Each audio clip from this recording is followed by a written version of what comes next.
नमस्कार विद्यार्थी मित्रांनो, मी खेमराज चामोर्शीकर तुमचं सर्वांचं टेक्स्टबुक सुपर कोचिंग मध्ये स्वागत करतोय. बघा, ग्रुप सी ची ऍड आली आणि त्यानंतर मग तलाठीचे पदे आहेत की त्यामध्ये ऍड झालेत. बरोबर. आता यामध्ये जर आपण वेळ जर पाहिलं तर आता ऑगस्ट आहे, सप्टेंबर आहे आणि बऱ्यापैकी पूर्ण ऑक्टोबर असारखा आहे. म्हणजे जवळजवळ आपल्याकडे 3 महिने आहे किंवा 80 ते 90 दिवस आहे असं आपण म्हणू.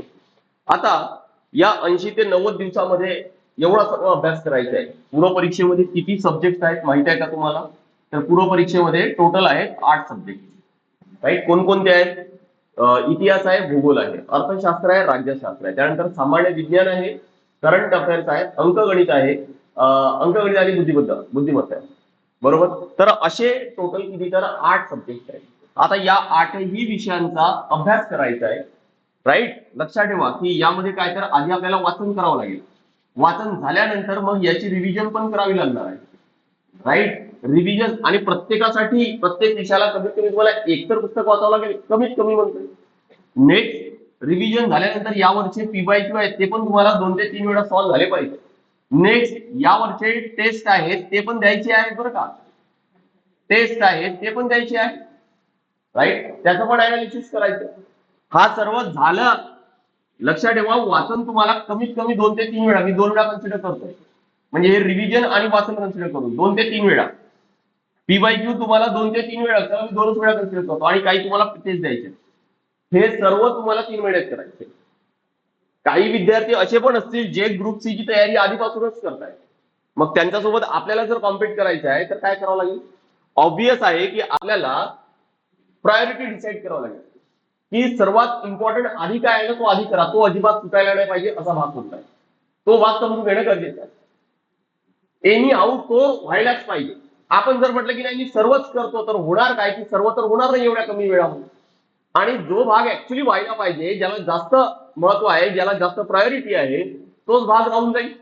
आणि म्हणून आपल्याला हॉट टॉपिक समजून घेणे गरजेचं आहे की कोणकोणते हॉट टॉपिक्स असतात. आधी एनी हाऊ याला कम्प्लीट करा. मग तुम्हाला काय करायचं ते करा, पण आधी हे व्हायलाच पाहिजे. या सर्वांचं वाचन 2 ते 3 वेळा, रिव्हिजन आहे, पीवायक्यू आहे, टेस्ट आहे, या सर्वांचं व्हायलाच पाहिजे. मुद्दा लक्षात आलाय?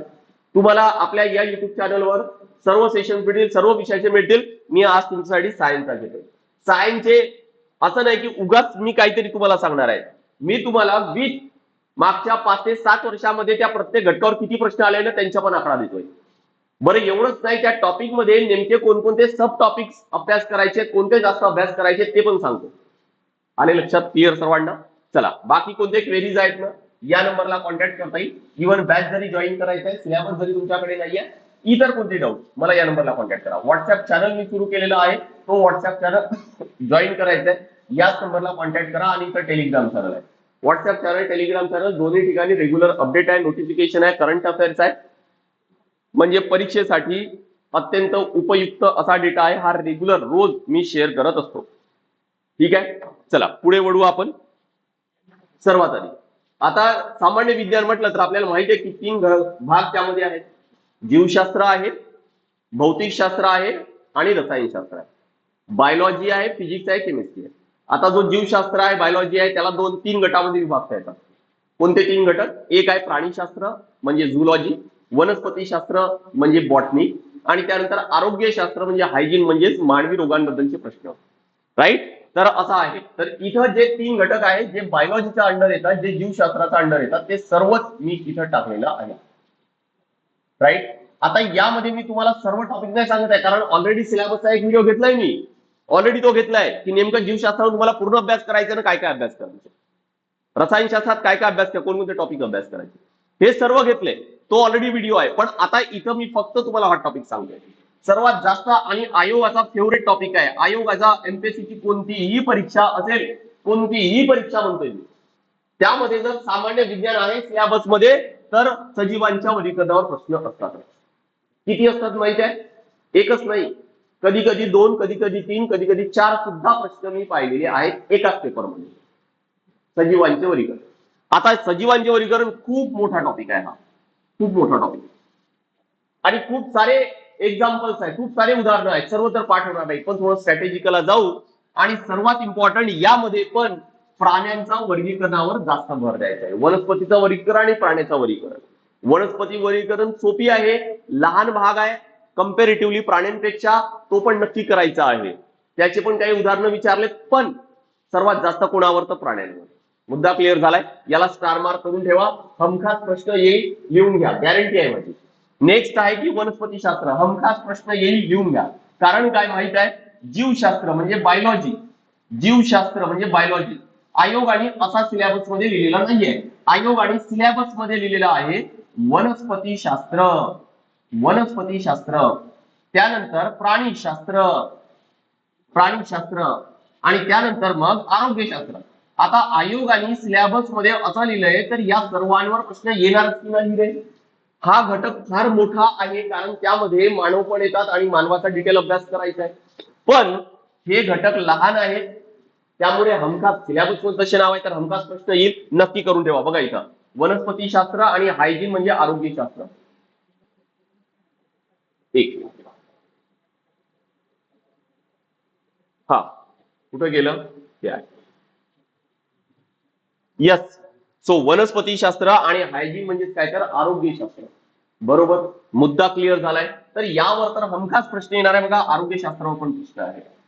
आता काय अभ्यास करायचे वनस्पतीशास्त्रामध्ये पण, जर तुम्हाला डिटेल अभ्यास करायचे, जास्त भर कशावर द्यायचा आहे, वनस्पती रोगांवर. हा आयोगाचा फेवरेट टॉपिक म्हणजे वनस्पतीशास्त्रामध्ये अर्धे प्रश्न हे वनस्पती रोगांवर. त्यानंतर 5 प्रकारचे संप्रेरक आहेत ते करा. वनस्पतीला पोषण कोणकोणते आहे, थोडी लिस्ट मोठी आहे, मानवांपेक्षा नक्की करा. बरं, आयोग आतापर्यंत पोषण पोषण पोषणच विचारत होतं, पण मागच्या 3-4 वर्षापासून आयोग आता खतांवर प्रश्न विचारत आहे. खतांचे प्रकार कोणकोणते आहेत, आणि नत्र स्थिरीकरण, नायट्रोजन फिक्सेशन, त्यामध्ये रायझोबियम आणि अझोटोबॅक्टर सर्वात इम्पॉर्टंट बॅक्टेरिया, तो करा. आरोग्यशास्त्रामध्ये लक्षात ठेवायचे, आरोग्यशास्त्रामध्ये तुम्हाला इथं मानवी वेगवेगळे रोग अभ्यास करायचे आहे, जो फॅक्च्युअल भाग आहे नक्की करायचा आहे. आणि राहिला काय आता, हा प्राणीशास्त्र. या प्राणीशास्त्रामध्ये मी हा एक टॉपिक टाकतोय, जीवन प्रक्रिया. कारण मानवाची जरी पूर्ण शरीर जर काम करायचं, तर मग यामध्ये श्वसन संस्था आहे, यामध्ये पचन संस्था आहे, यामध्ये उत्सर्जन संस्था आहे, यामध्ये प्रजनन संस्था आहे, यामध्ये अस्थि संस्था आहे, वेगवेगळ्या संस्था. आता सर्वात मोठा काय म्हटलं मी, हा भाग. आता तुम्हाला सर्व संस्थांपैकी आधी कोणत्या करायच्या म्हटलं, तर मी तुम्हाला हे म्हणणार की रक्ताभिसरण संस्था आधी करा. मी ऑलरेडी मॅरेथॉन मध्ये हा टॉपिक कंप्लीट केलाय, असा कंप्लीट केलाय की तुम्हाला दुसऱ्या कशाची गरज पडणार नाही. त्यात आयोगाचे प्रश्न पण टाकले, प्रॅक्टिस क्वेश्चन पण टाकले. यासोबतच संप्रेरके, मानवाचे जे संप्रेरक आहेत वेगवेगळे, ते करायचे. ठीक आहे. आणि अजून एक एक्स्ट्रा भाग सांगतोय, परत बंद झालं, परत अजून एक एक्स्ट्रा भाग सांगतोय, तो आहे काय, तर पेशी. हा बघा पेशी, पेशींवर पण प्रश्न विचारलेले आहेत, आणि फक्त किती कंपॅरेटिव्हली कमी प्रश्न आहेत. पण त्या पेशींमध्ये प्रत्येक पेशी अंगकाचं काम, यामध्ये डीएनए आणि आरएनएचा पण अभ्यास करायचा आहे, आणि पेशी विभाजन नेमका कसा होतो. सो या पद्धतीने तुम्हाला बायोलॉजीचा अभ्यास आधी करायचा आहे, या घटकांवर आधी करायचा आहे. हे करा आणि मग बाकीचे घटक करा. मुद्दा लक्षात आला. आता याच पद्धतीने बाकी पण समजून घेऊ की रसायनशास्त्र. रसायनशास्त्रामध्ये पहिला हॉट टॉपिक दिलेला आहे मी, धातू आणि अधातू. यामध्ये काही करू नका की धातू काय, अधातू काय, कोणते आहे, काय आहे, काही करू नका. आयोगाचे तुम्ही राज्यसेवा घ्या, गट ब घ्या, गट क घ्या, पूर्व परीक्षा घ्या, मुख्य परीक्षा घ्या, या टॉपिकवर प्रश्न भरपूर आहे. पण या टॉपिकवर फक्त आणि फक्त संमिश्र म्हणजे ॲलॉय आणि धातू म्हणजे ओर, यावर प्रश्न आहे. 2 लिस्ट तुम्हाला तोंडपाठ करा, हा टॉपिक होतो. प्रश्नांची संख्या भरपूर आहे, पण काय विचारले रे, बस हेच विचारले. वालटून पालटून पालटून तेच, ब्रास न ब्रॉन्झ, कांस्य आणि पितळ, ते संमिश्र, ते ॲलॉय तर भरपूर वेळा विचारले. हे आता हेमॅटाइट काय ना बॉक्साइट काय, त्या ओरवर पण प्रश्न आहे, हेच विचारले. मग आपण का बाकीचं सगळं करायला वेळ घालवायचं. मी हे म्हणतोय की करू नका हे म्हणत नाही अजिबात. मी हे म्हणतोय की आधी हे करा. लक्षात आले. मी क्लासमध्ये शिकवताना सर्व शिकवतो, पण तेव्हा पण सांगतोय की आधी नाही हे पाठ करायचे आहे. तुम्हाला जरी खूप सारा फॅक्च्युअल डेटा वाटत असेल, पाठांतराचा भाग वाटत असेल, तरी पण तो आधी करा, मग बाकीच्या भागाकडे जा. आपल्याला मार्क घ्यायचे आहेत तरीच परीक्षा क्लिअर होईल. स्ट्रॅटेजी असेल तरच परीक्षा क्लिअर होईल. राईट. नेक्स्ट पुढे वळू आपण, म्हणजे धातू अधातू झाले सर्वात जास्त प्रश्न. त्यानंतर रासायनिक बंध, आयोगा दृष्टीने इम्पॉर्टंट, आयोगाच्या दृष्टीने इम्पॉर्टंट रासायनिक बंध, बंधाचे प्रकार, जसा आयनिक बंध आहे, सहसंयुग बंध आहे, त्याचे प्रकार. आणि हे थोडासा हा कठीण भाग आहे बरं का. थोडासा कठीण भाग आहे, पण पोलर आणि नॉन पोलरची लिस्ट आणि वेगवेगळ्या मॉलिक्यूलचे नेमका स्ट्रक्चर कसा आहे, रचना कसा आहे, त्याची एक लिस्ट. परत फॅक्च्युअल डेटा पाठ करायचा आहे, कॉन्सेप्टच्या मागे लागू नका, अदरवाईज सांगतोय की कठीण आहे. आपल्याला ना नीटची परीक्षा द्यायची, ना जेईची परीक्षा द्यायची, ना सायंटिस्ट बनायचं, काही करायचं नाहीये. आयोगाचे प्रश्न काय, डायरेक्ट फॅक्च्युअल, डायरेक्ट लिस्ट घ्या, क्लासमध्ये मी तेच शिकवणार, तेच तुम्हाला प्रोव्हाइड करणार आणि सांगतोय की ते लिस्टच पाठ करायचं आहे, बाकी काही करू नका. राईट, बाकी भागाकडे गेलं तर होणार काय, अरे मी तुम्हाला सरळ म्हणतोय की तो डिटेल तेवढा कॉन्सेप्ट शिकण्यापेक्षा दुसऱ्या भागावर लक्ष द्या, तो भाग चांगला करा, तुमचं वेळेचा प्रॉपर युटिलायझेशन होईल. मुद्दा लक्षात आलाय आणि आपण जास्त मार्क्सच्या दृष्टीने वाटचाल करू. करेक्ट. नेक्स्ट आहे काय की कार्बन. कार्बन मध्ये काय, हायड्रोकार्बन करा, कार्यात्मक किंवा क्रियात्मक गट ज्याला म्हणतात, जसा अल्कोहोल आहे, कीटोन आहे, अल्डिहाइड आहे, त्यावर. आणि अजून एक एक्स्ट्रा सांगतोय की पॉलिमरचा पण एक भाग अभ्यास करून घेऊन द्या. ठीक आहे, पॉलिमरचा. सो कार्बन झाला. ऍसिड बेस सॉल्टवर एकच प्रश्न विचारलाय तर तो पण इम्पॉर्टंट आहे. आता हे मी ग्रुप सी चं अनालिसिस करून सांगितलं, पण मी जर पूर्ण एमपीएससी द्वारे घेण्याच्या ज्या परीक्षा आहेत, मग राज्यसेवा पण आल्या, गटबा आणि गटका आल्या, तर यामध्ये मी अजून एक टॉपिक ऍड करतोय, तो म्हणजे अणूची संरचना. फारच इम्पॉर्टंट टॉपिक, अणूची संरचना. ठीक आहे, हा एक टॉपिक करून ठेवायचा आहे. बोरचा मॉडेल काय आहे तो अभ्यास करून ठेवायचा आहे. ऍटम मध्ये प्रोटॉन, न्यूट्रॉन, इलेक्ट्रॉन असतात, तो अभ्यास करायचा आहे. त्यामध्ये कोणत्या ऑर्बिटमध्ये, कोणत्या कक्षेमध्ये किती इलेक्ट्रॉन फिरतात ना, तो अभ्यास करायचा आहे. आयसोटोप काय, आयसोबार काय, आयसोटोन काय, तो अभ्यास करायचा. बस तेवढं करायचं. ऍटॉमिक मास, ऍटॉमिक नंबर करा, बस झालं. अणूची संरचना डन. पण आयोगासाठी हा पण इम्पॉर्टंट आहे.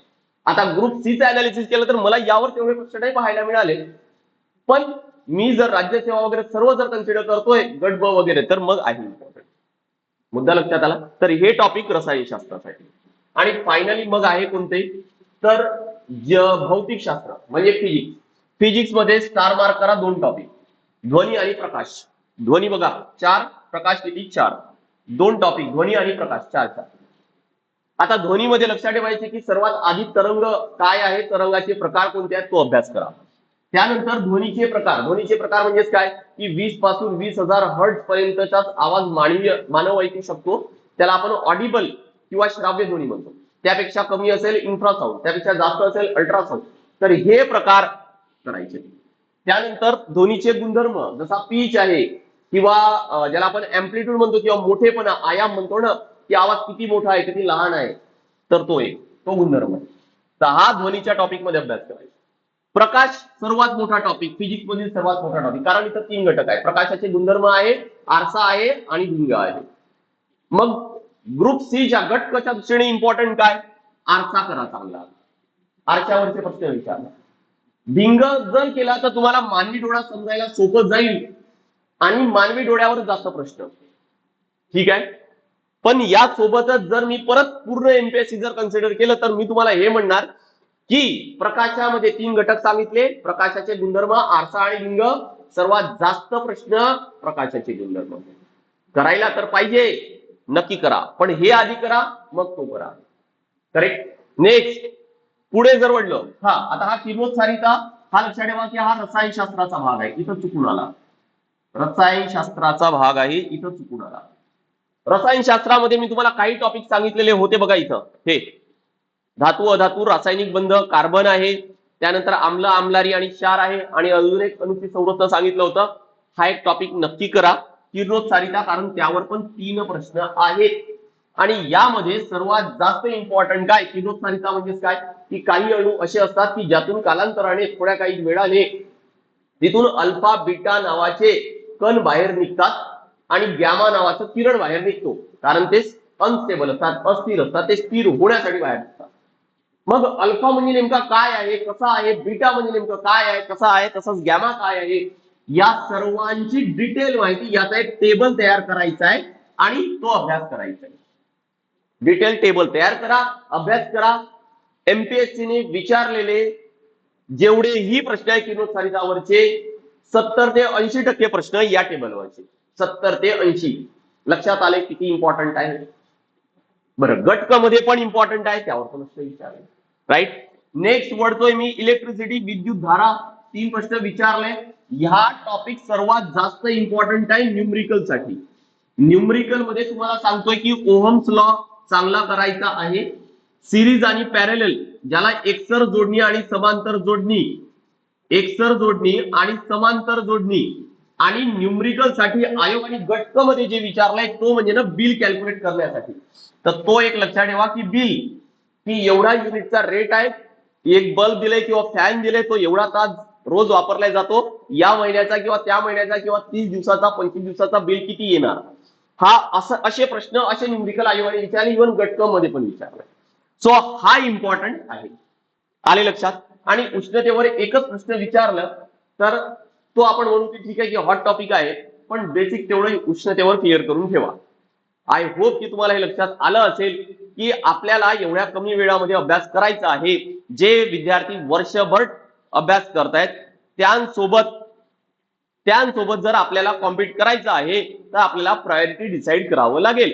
अल्टिमेट गोल आपला हा आहे की परीक्षा क्लिअर करणे, राईट, कट ऑफ क्लिअर करणे.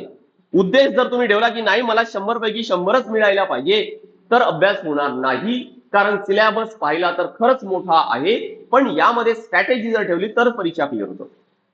100 पैकी 100 कोण घेणार आहे का? आठवतंय का कोणतरी मागच्या एमपीएससी हिस्ट्रीमध्ये? नाही आहे ना. मग म्हणून काय, म्हणून कट ऑफ, कट ऑफ कडेच लक्ष द्या. उद्देश तोच असू द्या, आहे ना. तो अर्जुनाचा असताना होता ना की चिमणीचा तो पाखराचा डोळा आहे तिथं बाण मारायचं होतं, अर्जुनाला फक्त तोच दिसत होता. हा बस तसं असायला पाहिजे की मला फक्त कट ऑफ क्लिअर करायचे, त्यासाठी आधी काय करायचे तो ठरवा. आणि म्हणून काय तर प्रायोरिटी, म्हणून हॉट टॉपिक इम्पॉर्टंट आहे. नोट करून ठेवा. मी तुम्हाला आकड्यांसोबत सांगितलंय आणि आपले रेग्युलर सेशन असतात तिथं मी तर तुम्हाला प्रूफ, एकतर पीवायक्यूचे सेशन ऑलरेडी घेतलेत मी, राईट, आणि आपले आता रेग्युलर सेशन असतातच, सायन्सचा पण सेशन असतो, तुम्हाला तिथून पण लक्षात येईलच की कोणत्या टॉपिकवर कसे प्रश्न विचारले, कसा प्रॅक्टिस करायचा आहे. करेक्ट. आय होप की हे सर्व क्लिअर झालं असेल. तर बघा इथं मी माझा नंबर दिलेला आहे 8793382448. कोणतेही काही डाऊट्स आहेत, बॅच जॉईन करायची आहे तर आपल्याकडे ग्रुप सी तलाठीची जी बॅच आहे ऑलरेडी सुरू झालेली आहे. उशीर करू नका. फार कमी किमतीमध्ये अवेलेबल आहे. लाईव्ह प्लस रेकॉर्डेड क्लासेस तुम्हाला मिळत आहे. करंट अफेअर्स आहे, मॉक टेस्ट आहे, सब्जेक्ट वाईज टेस्ट आहे, प्रॅक्टिस क्वेश्चन आहे, स्टडी नोट्स आहे, सर्व तुम्हाला मिळेल. काय होणार की जर तुम्हाला हे प्रॉपर अनालिसिसचा येणं तर मग अवघड आहे, कारण वेळच ही तशी आहे. आणि मी तुम्हाला सरळ म्हणतोय की पुस्तक पण वाचण्यापेक्षा जर तुम्ही बॅच जॉईन केलंय ना, जे बॅच मध्ये शिकवल्या जात आहे ते हायएस्ट प्रायोरिटी आहे. मी तसंच शिकवणार आहे, कारण वेळेला मर्यादा आहे, कुठतरी वेळ कमी आहे. मग अशा वेळेस जे क्लासमध्ये शिकवल्या जाणार तेवढं आधी रिवाइज करायचंय, परत परत परत परत तोच रिवाइज करायचंय. करायचं तुम्हाला स्वतःहून काय करायचंय ना, या बॅचच्या व्यतिरिक्त प्रॅक्टिस करा, बाकी काही करू नका. म्हणजे तुम्ही जर बॅच जॉईन केली, मी सरळ म्हणणार की एक पीवायक्यूचं पुस्तक घ्या, दुसरं कोणतेही पुस्तक घेऊ नका, कारण वेळ नाही आहे. तुम्हाला क्लासमध्ये असं काहीतरी शिकवल्या जाईल की जिथून तुमचा कट ऑफ क्लिअर होईल. All clear. या व्यतिरिक्त इतर कोणतेही बॅच जॉईन करायचे आहेत तुम्हाला, जर तुमचा टार्गेट 2027 आहे तर ब्रह्मास्त्र बॅच आहे, ज्यामध्ये ग्रुप बी आणि सी साठी प्री आणि मेन सर्व कव्हर होईल. आणि स्वराज्य बॅच आहे जी राज्य सेवासाठी आहे, स्वराज्य 2.0. आणि ही बॅच विशेष म्हणजे लक्षात ठेवा लाईफ टाइम साठी आहे. 18 बुक्स आहेत, एनसीआरटी सुद्धा इथं कव्हर केल्या जातात. आय होप की सर्व क्लिअर झालं असेल. तर आपण नेक्स्ट सेशनला भेटूया. थोडंसं प्रायोरिटी डिसाईड करा, नक्की परीक्षा क्लिअर होईल, नक्की कट ऑफ आहे तो क्लिअर होईल. आणि याच वर्षी मेन्सला पोहोचणार. मेन्स मध्ये पण आपण स्ट्रॅटेजी बघू, लगेच पोस्ट तुमच्या हातात असेल. चला, this is all from my side. Thank you very much.